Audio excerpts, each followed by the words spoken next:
7 மணி நேரத்திற்கு குறைவாக தூங்குவது அபாயகரமானது என மருத்துவர்கள் எச்சரிக்கின்றனர். குறைவாக தூங்குவது இதய நோய்கள், பக்கவாதம் ஏற்படுவதற்கான அபாயத்தை அதிகரிக்கும் என கூறுகின்றனர். நீரிழிவு நோய் வருவதற்கான வாய்ப்புகள் அதிகரிப்பதாகவும் தெரிவிக்கின்றனர். எடை அதிகரிப்பு, நோய் எதிர்ப்பு சக்தி பலவீனமடைதல், மன அழுத்தம் உள்ளிட்ட பிரச்சனைகளும் ஏற்படும் என மருத்துவர்கள் எச்சரிக்கின்றனர்.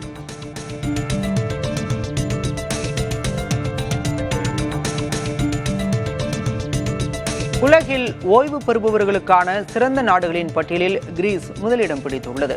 இன்டர்நேஷனல் லிவிங் இதழின் 2026ஆம் ஆண்டுக்கான பட்டியலின்படி சிறந்த பருவநிலை, சுகாதாரம், வாழ்க்கை தரம், விசா திட்டங்களில் கிரீஸ் முதலிடம் பெற்றுள்ளது. அடுத்தடுத்த இடங்களில் பனாமா, கோஸ்டாரிக்கா, போர்ச்சுகல் உள்ளிட்ட நாடுகள் இடம் பிடித்துள்ளன.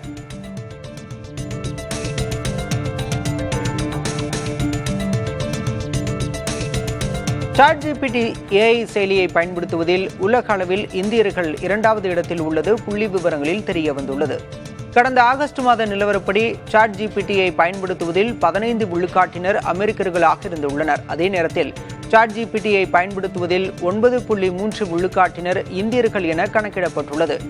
இப்பட்டியலில் 5.3 விழுக்காட்டுடன் பிரேசிலியர்கள் 3ஆம் இடத்திலும், 4.3 விழுக்காட்டுடன் பிரிட்டனைச் சேர்ந்தவர்கள் 4ஆம் இடத்திலும் உள்ளனர்.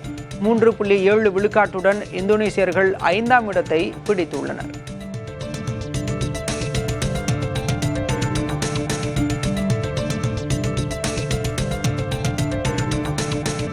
கனடாவின் பூர்வ குடிமக்களின் 62 கலைப்பொருட்கள் ஒரு நூற்றாண்டு காலம் வாட்டிக்கன் வசமிருந்த நிலையில் சனிக்கிழமை கனடாவின் மான்ட்ரியால் விமான நிலையம் வந்தடைந்தன. இவற்றுள் பழமையான ஈனூட் கயாக் படகு ஒன்றும் அடங்கும். 1925ஆம் ஆண்டில் 16ஆம் போப் பியஸ் நடத்திய ஒரு கண்காட்சிக்காக கத்தோலிக்க மிஷனரிகளால் இந்த பொருட்கள் ரோமுக்கு அனுப்பப்பட்டன. கத்தோலிக்க தேவாலயத்தால் நடத்தப்பட்ட உண்டு உறைவிட பள்ளியில் கனடாவின் பூர்வகுடி குழந்தைகள் துன்புறுத்தப்பட்டு அடையாளமில்லாத கல்லறைகளில் புதைக்கப்பட்ட நிலையில் காலம் சென்ற போப் பிரான்சிஸ் 2022இல் கனடாவின் பூர்வகுடி மக்களிடம் மன்னிப்பு கோரினார் என்பது குறிப்பிடத்தக்கது. கிரிக்கெட் ஜாம்பவான் சச்சின் டெண்டுல்கரின் மேலும் ஒரு சாதனையை விராட் கோலி முறியடித்துள்ளார். சர்வதேச கிரிக்கெட்டில் அதிக தொடர்நாயகன் விருதை வென்றவர் என்ற சாதனையை விராட் கோலி முறியடித்திருக்கிறார். தென்னாப்பிரிக்காவுக்கு எதிரான ஒருநாள் தொடரில் சிறப்பாக விளையாடிய விராட் கோலி 20வது முறையாக தொடர்நாயகன் விருதை பெற்றார். இதற்கு முன்பு சச்சின் டெண்டுல்கர் 19 முறை அந்த விருதினை வென்றிருந்தார்.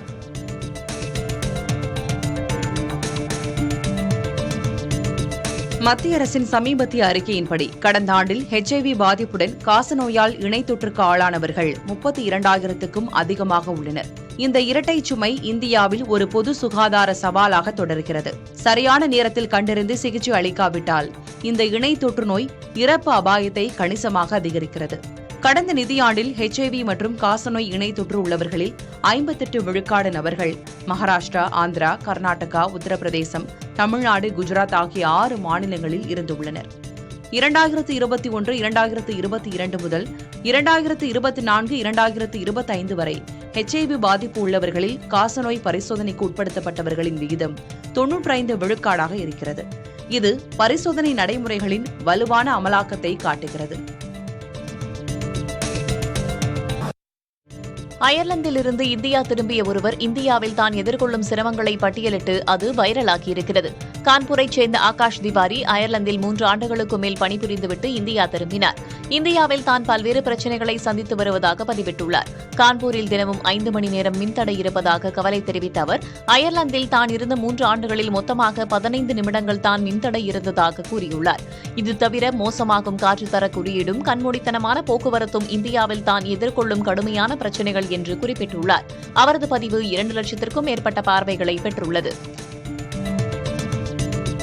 எப்போதும் பீதியான மனநிலையில் இருப்பதால் வாரத்தின் 7 நாட்களும் பணியாற்றுவதாக என்விடியா நிறுவனத்தின் தலைமைச் செயல் அதிகாரி ஜென்சன் ஹுவாங் கூறியுள்ளார். தமது பணி அட்டவணை குறித்து பேசியுள்ள என்விடியாவின் சிஇஓவும் துணை நிறுவனருமான ஜென்சன் ஹுவாங், நிறுவனத்தின் தொடக்க காலகட்டங்களில் இருந்த நிச்சயமற்ற சூழல், அந்த சூழலின் அழுத்தம் ஆகியவற்றை இப்போதும் உணர்வதாக கூறியுள்ளார். இப்போது என்விடியா உலகின் மிகவும் மதிக்கக்கூடிய நிறுவனமாக பட்டியலிடப்பட்டிருக்கும் நிலையிலும் தமது மனப்போக்கில் மாற்றம் இல்லை என தெரிவித்துள்ளார். தாம் கிறிஸ்துமஸ், நன்றி தெரிவிக்கும் தினம் உள்ளிட்ட அனைத்து நாட்களிலும் விடுப்பு இன்றி பணியாற்றுவதாகவும் ஜென்சன் ஹுவாங் குறிப்பிட்டுள்ளார். ஆண் பெண் இருவருக்கும் இடையே வருவது மட்டுமே காதல் அல்ல, நாம் எந்த ஒரு உயிர் மேலும் வைக்கக்கூடிய நேசிப்புதான் காதல் என இயக்குனர் சேரன் பேசியுள்ளார். காதல்ன்றது நீங்க நினைக்கிற வேற ஒண்ணு இல்லை, ஆண் பெண் அப்படின்றது இல்லை. காதல் எது மேலும் வரும், எப்படி வேணாலும் வரும். ஒரு செயலில் வரும், ஒரு சொல்லுல வரும், ஒரு பயணத்துல வரும், ஒரு புத்தகம் எழுதுறதுல வரும், ஒரு விலங்குகளோட நேசிக்கிறதுல வரும். காதல்ன்றது ஒரு பெண்ணை தான் காதலிக்கன்னு யார் சொன்னா? அது ரொம்ப கொச்சையா இருக்கு. காதல்ன்றது நம்மை நேசிக்கிற ஒரு உயிர் மீது வைக்கும் நேசிப்பு தான் காதல். இயேசு கிறிஸ்து பிறந்த இடமாக கருதப்படும் பெத்லகேமில் கிறிஸ்துமஸ் பண்டிகை கொண்டாட்டம் கோலாகலமாக தொடங்கியுள்ளது. கொண்டாட்டத்தின் தொடக்கமாக அங்குள்ள மேஞ்சர் சதுக்கத்தில் கிறிஸ்துமஸ் மரம் ஒளிரூட்டப்பட்டது. அதனைத் தொடர்ந்து பொதுமக்கள் ஆடி பாடி கொண்டாட்டத்தில் ஈடுபட்டனர். காசாவில் போர் நிறுத்தம் ஏற்பட்டுள்ளதால் பாலஸ்தீனத்தின் மேற்கு கரையில் உள்ள பெத்லகேமில் 2 ஆண்டுகளுக்கு பிறகு கிறிஸ்துமஸ் கொண்டாட்டங்கள் புத்துயிர் பெற்றுள்ளன. அயோத்தி குறித்து பேசி தமது மற்றொரு முகத்தை பாஜகவின் மாநில தலைவர் நயினா நாகேந்திரன் காட்டியுள்ளதாக சபாநாயகர் அப்பாவு தெரிவித்துள்ளார். நெல்லையில் செய்தியாளர்களை சந்தித்த அவர் நயினா நாகேந்திரன் பேசியது நியாயமா என்றும் வினவினார். மண்ணின் மைந்தர் நயினா நாகேந்திரன் அவர்களுடைய ஒரு முகம் தான் எல்லாருக்கும் தெரியும். அமைதியா போகக்கூடிய ஒரு முகம், இன்னொரு முகம் உள்ள இருக்குங்கிறத நேற்று காட்டியிருக்காங்க. அது காட்டாண்டாம அதை காட்ட வேண்டிய அவசியம் இல்லை. அதுவும் நம்ம மாண்புமிகு நயினா நாகேந்திரன் காட்ட வேண்டிய அவசியம் கிடையவே கிடையாது. வாய்தவழி வந்திருக்குன்னா திருத்திக்கிட்டா நல்லது. மதுரைக்கு தேவை எய்ம்ஸ் மருத்துவமனையை கொண்டு வாங்க தேவை, மெட்ரோ ரயில் கொண்டு வாங்க தேவை.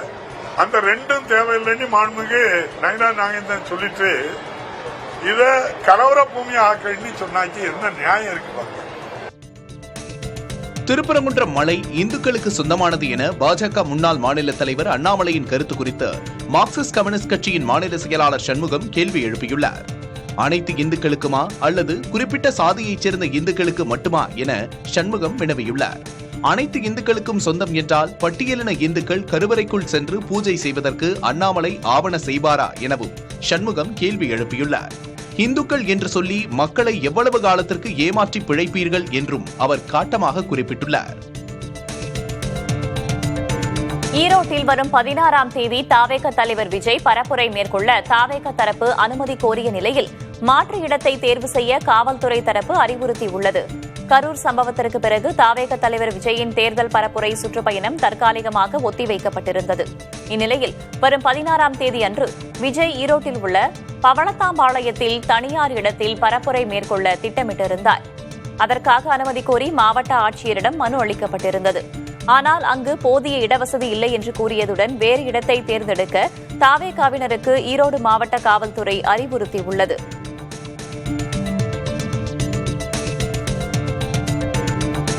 ஈரோட்டில் விஜயின் பரப்புரைக்கு காவல்துறை அனுமதி மறுத்ததாக வெளியாகும் செய்தி தொடர்பாக தாவேகாவின் நிர்வாக குழு தலைமை ஒருங்கிணைப்பாளர் செங்கோட்டையன் பதிலளித்துள்ளார்.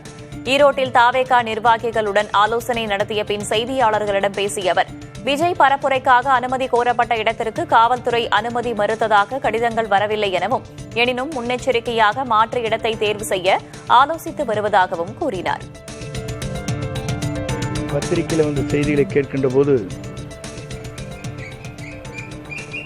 காவல்துறையின் மூலமாக நாங்கள் எந்த கடிதமும் மறுப்பும் சொன்னதாக எங்கள் துறையிலிருந்து வெளியிடப்படவில்லை என்று கருத்துக்கள் சொல்லப்பட்டிருக்கிறது. ஆகவே மாற்றிடங்கள் நாங்கள் எச்சரிக்கையாகவே மாற்றிடம் ஒன்றை தர வேண்டும் என்ற நோக்கத்தோடு தான் அந்த பணிகளை நாங்கள் மேற்கொண்டு அதற்கான கடிதங்களை கூடுதலாக நாங்கள் தருகிறோம். குடியிருப்புகள் மற்றும் வணிக பயன்பாட்டுக்கு முன்பதிவு செய்து லாரிகள் மூலம் பெறப்படும் குடிநீரின் விலையை சென்னை குடிநீர் வாரியம் உயர்த்தியுள்ளது. அதன்படி 6000 லிட்டர் லாரி தண்ணீர் 475 ரூபாயிலிருந்து 550 ரூபாய்க்கும் 700 ரூபாயாக இருந்த 9000 லிட்டர் 825 ரூபாயாகவும் உயர்த்தப்பட்டுள்ளது. அதே நேரம் 12000 மற்றும் 18000 லிட்டர் குடிநீரின் விலையில் மாற்றம் செய்யப்படவில்லை. அதேபோல வணிக பயன்பாட்டிற்கான 6000 லிட்டர் லாரி தண்ணீர் 1025 ரூபாய்க்கும் 9000 லிட்டர் 1535 ரூபாய்க்கும் விற்பனை செய்யப்படுகிறது. தேவைக்கு அதிகமாக தண்ணீர் வாங்குவோருக்காகத்தான் இந்த விலையேற்றம் செய்யப்பட்டுள்ளதாக குடிநீர் வாரியம் விளக்கம் அளித்துள்ளது.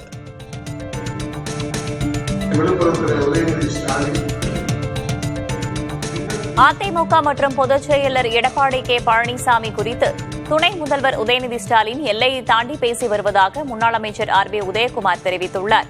இது தொடர்பாக வீடியோ வெளியிட்டுள்ள அவர், திமுக அடிமை சேவகம் செய்த வரலாற்றை உதயநிதி படித்து பார்க்க வேண்டும் என்று குறிப்பிட்டுள்ளார். விழுப்புரத்தில் உதயநிதி ஸ்டாலின் கிண்டல் பேச்சு ஒவ்வொரு அண்ணா திராவிட முன்னேற்ற கழக தொண்டரையும் வேதனையை செய்திருக்கிறார். இன்னைக்கு மக்கள் முகம் சுளிக்கின்ற வகையிலே உங்களுடைய அரசியல் அநாகரிகமான பேச்சு எல்லை தாண்டி போய்கொண்டே இருக்கிறது. நீங்கள் கூட்டணி வைக்காத தேசிய கட்சிகளே இல்லை என்கிற அளவிலே ஜனதா கட்சியாக இருக்கிறது. எந்த கட்சியிலே நீங்கள் கூட்டணி வைக்கவில்லை, எந்த கட்சிக்கு நீங்கள் அடிமை சேவகம் செய்யவில்லை என்பதை நீங்கள் ஒரு கணம் அந்த வரலாற்றை படித்து பார்த்தீர்களானால் உங்களால் இப்படி பேச முடியாது. புதுச்சேரியில் நடைபெறவுள்ள தாவேக தலைவர் விஜயின் மக்கள் சந்திப்பு கூட்டத்திற்காக திடல் அமைக்கும் பணி முழுவீச்சில் தொடங்கியுள்ளது. புதுச்சேரியில் விஜயின் சாலை வளத்திற்கு அனுமதி மறுக்கப்பட்ட நிலையில் வரும் டிசம்பர் 9ஆம் தேதி பழைய துறைமுக வளாகத்தில் மக்கள் சந்திப்பு கூட்டமாக நடைபெறவுள்ளது. காவல்துறையினரின் நிபந்தனைகளின்படி திடலில் தடுப்புகள், குடிநீர், கழிப்பறைகள் உள்ளிட்ட அடிப்படை வசதிகள் செய்யப்பட்டு வருகின்றன. மேலும் QR கோட் ஸ்கேன் செய்த பின்னரே தொண்டர்கள் அனுமதிக்கப்படுவார்கள் எனவும் இந்த கூட்டம் தாவேக தலைமை ஒருங்கிணைப்பாளர் செங்கோட்டையன் மேற்பார்வையில் நடைபெறவுள்ளதாகவும் தகவல்கள் வெளியாகியுள்ளன. 2026ஆம் ஆண்டு வரை அன்புமணிக்கு தலைவர் பதவிக்காலம் இருப்பதை தேர்தல் ஆணையம் அங்கீகரித்துள்ளதாக பாமக வழக்கறிஞர் கே பாலு தெரிவித்துள்ளார். சென்னை தியாகராய நகரில் செய்தியாளர்களை சந்தித்த அவர், அன்புமணிதான் பாமக தலைவர் என்று தேர்தல் ஆணையம் அங்கீகரித்ததை டெல்லி உயர்நீதிமன்றம் நிராகரிக்கவில்லை என்றும், தீர்ப்பின் முழு விவரத்தையும் பார்க்காமல் தங்களுக்கு சாதகம் என்று ராமதாஸ் தரப்பு கூறக்கூடாது என்றும் தெரிவித்துள்ளார். மேலும் எந்த நீதிமன்றத்திற்கு சென்றாலும் ராமதாஸ் தரப்பு வெல்லவே முடியாது என்றும் அவர் சவால் விடுத்தார். தேர்தல் ஆணையம் அன்புமணியினுடைய பதவிக்காலத்தை 2026 வரை நீட்டித்து 2 முறை கடிதம் கொடுத்தது. ஒன்று நமக்கு கொடுத்துச்சு, ஒன்று அவங்களுக்கு கொடுத்தாங்க. இந்த ரெண்டையும் சேலஞ்ச் பண்ணி தான் அவங்க கோர்ட்டுக்கு போனாங்க. அதை டெல்லி உயர்நீதிமன்றம் ரத்து செஞ்சிருக்கா? அந்த கடிதம் நாங்கள் கொடுக்கல, அந்த கடிதத்தை நாங்கள் திரும்ப பெற்றுக் கொள்கிறோம் தேர்தல் ஆணையம் சொன்னதா? இந்த வழக்கில் நான் இப்பவும் மீண்டும் சொல்றேன், சவாலா சொல்றேன், எந்த இடத்திலும், எந்த நேரத்திலும், எந்த நீதிமன்றத்திலும் அவர்களால் வெற்றி பெறவே முடியாது.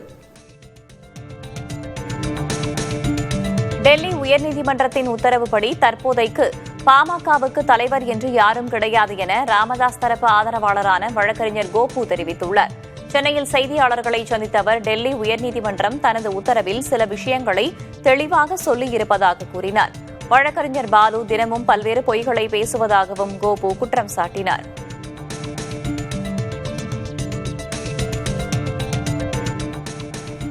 தேர்தல் கமிஷனுக்கு ஒரு கட்சி, அதாவது அங்கீகரிக்கப்பட்ட கட்சி அல்லாத, அங்கீகரிக்கப்படாத கட்சியினுடைய விவகாரங்களில், உட்கட்சி பிரச்சனைகளில் தலையிட்டு எந்த ஒரு உத்தரவும் இடுவதற்கு தேர்தல் ஆணையத்திற்கு எவ்வித அதிகாரமும் இல்லை என்பதை திட்டவட்டமாக டெல்லி உயர்நீதிமன்றம் இன்றைக்கு தெளிவுபடுத்தியிருக்கின்றது. வழக்கறிஞர் பாலு அவர்கள் தொடர்ந்து அந்த திறமையான பேச்சாளர் இல்லையா, அதனால அவர் தன்னுடைய பேச்சாற்றலை காட்டுவதற்காக கோயபல்ஸ் மாதிரி நிறைய பொய்களை தினந்தோறும் கட்டவிழ்த்து விடுகின்றார். காவிரி நீர் மேலாண்மை ஆணையத்தின் 46வது கூட்டம் நாளை டெல்லியில் நடைபெறவுள்ளது. டெல்லியில் உள்ள காவிரி நீர் மேலாண்மை ஆணைய அலுவலகத்தில் பிற்பகல் 2:30 மணிக்கு கூட்டம் நடைபெறவுள்ளதாக தெரிவிக்கப்பட்டுள்ளது. இதில் தமிழகம், கர்நாடகம், கேரளா மற்றும் புதுச்சேரி மாநிலங்களின் பிரதிநிதிகள் பங்கேற்க உள்ளனர். கூட்டத்தின் விவாத நிரலில் மேகதாது அணை விவகாரம் இடம்பெறவில்லை. இருப்பினும் மேகதாது விவகாரத்தை கர்நாடகா தரப்பு எழுப்புவதற்கு வாய்ப்புகள் இருப்பதாக கூறப்படுகிறது.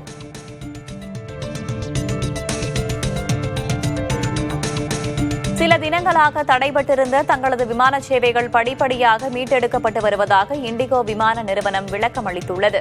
மத்திய அரசு கொண்டு வந்த புதிய விதிமுறையால் இண்டிகோ விமான நிறுவனத்திற்கு பெரும் சிக்கல் ஏற்பட்டது. இதனைத் தொடர்ந்து நாடு முழுவதும் 6 தினங்களாக இண்டிகோ விமான சேவை நாடு முழுவதும் கடுமையான பாதிப்பை சந்தித்தது. டெல்லி, மும்பை, கொல்கத்தா, சென்னை, பெங்களூர் என மெட்ரோ நகரங்களின் விமான சேவைகள் முடங்கியதால் பயணிகள் கடும் அவதியடைந்தனர். இந்நிலையில் தடைபட்டிருந்த தங்களது விமான சேவைகள் படிப்படியாக மீட்டெடுக்கப்பட்டு வருவதாக இண்டிகோ நிறுவனம் கூறியுள்ளது. நாடு முழுவதும் 95% விமான சேவை இணைப்பு மீட்கப்பட்டதாக இண்டிகோ நிறுவனம் அறிவித்துள்ளது.